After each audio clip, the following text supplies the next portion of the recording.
अगर मैं आपसे कहूं कि जब आप और हम रात में चैन से सो रहे थे तो कुछ लोग आग से झुलस भी रहे थे। राजधानी एक्सप्रेस नाम तो सुना होगा ना।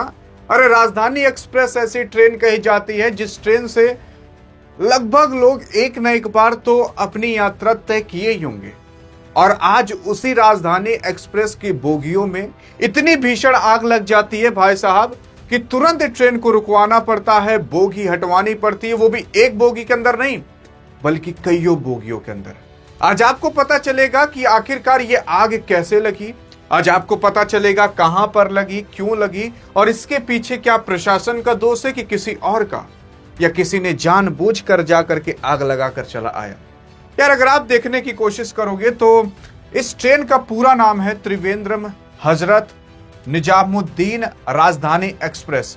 अगर इस ट्रेन की संख्या की बात करें यानी ट्रेन की नंबर की बात करें तो 12,431 और अगर इसके बोगियों की बात करें तो B1 जो इसकी कोच थी यानी कि जो बोगी थी उसमें आग लगी और उसी के साथ साथ उससे जो जुड़ी SLR बोगी थी उसमें भी आग लग गई।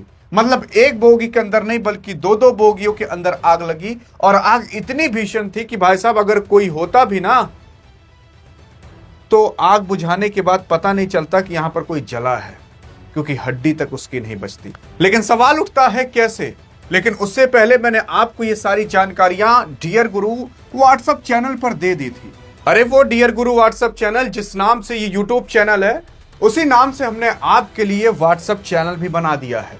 डिस्क्रिप्शन में लिंक है, जाकर फॉलो कर सकते हैं आप अगर आपको चाहिए भाई साहब देश दुनिया की सारी जानकारियां, ताकि कहीं भी ना भटकना पड़े। करंट अफेयर, जीके, जीएस सब चीजों से संबंधित और जो भी अपडेट्स आते रहे वो आप तक पहुंचते रहे, वो सारी जानकारियां हम आपको यहां पर दे दिया करते हैं। डिस्क्रिप्शन में लिंक है। अगर चाहिए कि अपने समाज में सबसे ज्यादा जानकार व्यक्ति आपको बनना है, सबसे ज्यादा अप टू डेट आपको रहना है, तभी जाकर फॉलो कीजिएगा। बाकी डिस्क्रिप्शन में लिंक है, खुला सबके लिए और फ्री ऑफ कॉस्ट है। लेकिन अगर बात करें क्या था ये ट्रेन के अंदर और आग कैसे लगी, तो एक एक करके सारी घटनाओं को समझते हैं। पहली घटना, ट्रेन का नाम और नंबर क्या था। तो मैंने आपको बताया कि ये राजधानी एक्सप्रेस थी। इस ट्रेन का नंबर 12,431 था। ये ट्रेन तो आपने देखा होगा ना, यही ट्रेन है जिससे लगभग लोग सफर किए ही होंगे। फिर उसके बाद समय और स्थान की बात करें तो सुबह 5:30 बजे से भी पहले लगभग 5:15 जब हो रहा था तब कहीं इसमें आग लगी थी। पता चला था कि आग लगी है और उसी के साथ साथ विक्रमगढ़, आलोट और लूनी रूछा स्टेशन था, उसके बीच कहीं आग लगी। मतलब दो स्टेशन थे जिसका नाम विक्रमगढ़ आलोट और जो लूनी रीछा स्टेशन था, उन दोनों के बीच जब ट्रेन थी तब कहीं जाकर आग लगी थी। उसके बाद अगर बात करें तो ऐसे कौन से डिब्बे थे जो क्षतिग्रस्त हुए, तो B1 जो डिब्बा था वो क्षतिग्रस्त हुआ और उसी के साथ साथ जो SLR डिब्बा था उसमें भी थोड़ी बहुत आग, या कही जा रहा है कि काफी भयानक आग लगते हुए दिखाई दी। यात्रियों की संख्या की बात करें तो B1 कोच के अंदर लगभग 68 यात्री सवार थे। लेकिन सवाल उठता है क्या किसी को कुछ हुआ या कितने लोग जलकर राख हुए, इसके बारे में आगे चर्चा करते हैं। यार हादसे का कारण की अगर बात करें तो शुरुआती दौर पर अगर देखें तो शॉर्ट सर्किट बताया जा रहा है कि शॉर्ट सर्किट की आशंका बताई जा रही है कि क्या पता शॉर्ट सर्किट से आग लगी हो। क्योंकि आपको पता होना चाहिए कि जो एक ट्रेन होता है वो जान जाइए पूरा एक पावर हाउस चल रहा है, इतनी उसमें लाइट रहती है और उसमें एसी, पंखे, लाइट, तमाम चीजें, उसके लिए इलेक्ट्रिसिटी उसमें लगी रहती है। तो कभी कभी शॉर्ट सर्किट की वजह से किसी जिसपे सीट रहती हो उसमें आग लग सकती है और जब एक बार आग लग जाती है तो फिर उसको कंट्रोल करना वहां पर बहुत मुश्किल रहता है, फिर ट्रेन को रोकना ही पड़ता है। अगर बात करें रेस्क्यू और बचाव तो ट्रेन के जो गार्ड सबसे पहले जो धुएं और आग था उसको भाई साहब पहले उन्होंने रोका, फिर उसके बाद जो पायलट था, जो लोको पायलट था, उसको तुरंत आदेश दिया ताकि वो रोक कर OHE सप्लाई बंद कर सके। OHE सप्लाई वो होता है जो लाइट वाली सप्लाई यहाँ पर भेजी जाती है, वो सप्लाई पहले बंद कर दी गई ताकि जो शॉर्ट सर्किट हुआ हो, जो अभी भी लाइट चल रही हो, इसके अंदर दौड़ रही हो, वो पहले रुक जाए। और तत्काल और 15 मिनट के अंदर जो 68 यात्री थे, मतलब 70 के करीब जो यात्री थे, उनको तुरंत निकाल दिया गया और उनको दूसरे बोगियों के अंदर शिफ्ट कर दिया गया।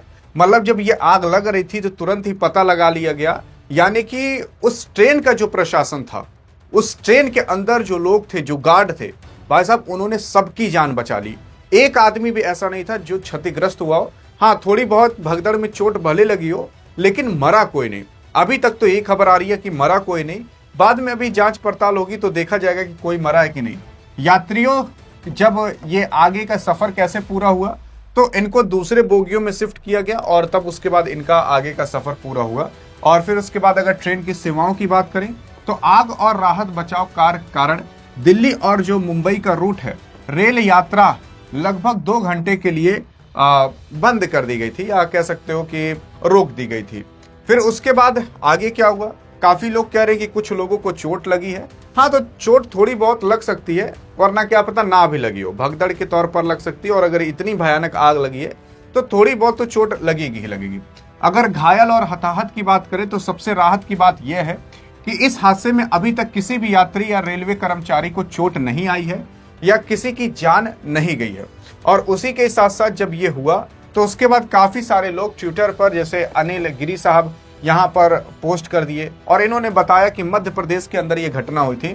5:30 बजे हुई थी, वही 5:15, 5:30 करीब। 12,431 जो ट्रेन रेलवे थी उसके एसी के कोच में B1 जो डिब्बा था उसमें आग लगी। एसी कोच का मतलब होता है कि वो डिब्बा जिसमें एसी लगी हो, मतलब ठंडक ठंडक फील होता हो। तो आपको पता होना चाहिए गर्मी के जब होती है तो उस दौरान जो एसी होता है उसके ब्लास्ट होने के चांसेस ज्यादा होते हैं। अब आगे जब इसमें जांच पड़ताल होगी तो आप देखिएगा यही निकलेगा कि जो एसी थी उसकी रिपेयरिंग ठीक से ना हुई हो, जो एसी थी उसमें क्या पता धूल जमा हो तो उसकी वजह से शॉर्ट सर्किट हो सकता है, या फिर एसी ब्लास्ट होने की वजह से भी आग लग सकती है। लेकिन अगर एसी ब्लास्ट हुई होगी तो किसी न किसी की जान जाना फिर तय रहता है, क्योंकि वो काफी तगड़ा ब्लास्ट होता है। लेकिन आपको क्या लगता है कि ये किस कारण की वजह से हुआ होगा? बहुत ज्यादा तो यही आशंका लगाई जा रही है, क्या पता शॉर्ट सर्किट की वजह से। लेकिन हाँ, रेलवे कर्मचारियों और रेलवे प्रशासन को भी यह ध्यान रखना चाहिए कि ये सारी चीजें हमेशा जांच पड़ताल होते रहे, हमेशा रिपेयरिंग होते रहे, देखा ताका जाए कहीं पर कोई कमी तो नहीं है। लेकिन यही प्रशासन के चलते ऐसी घटनाएं होते रहती हैं। लेकिन बहरहाल अगर इससे कुछ ये लोग सीख ले लें तो आगे कईयों लोगों की जान बच सकती है, नहीं तो फिर मिलते हैं ऊपर। बाकी अधिक जानकारी चाहिए तो इस वीडियो में मिलते हैं, तब तक लिए जय हिंद जय भारत।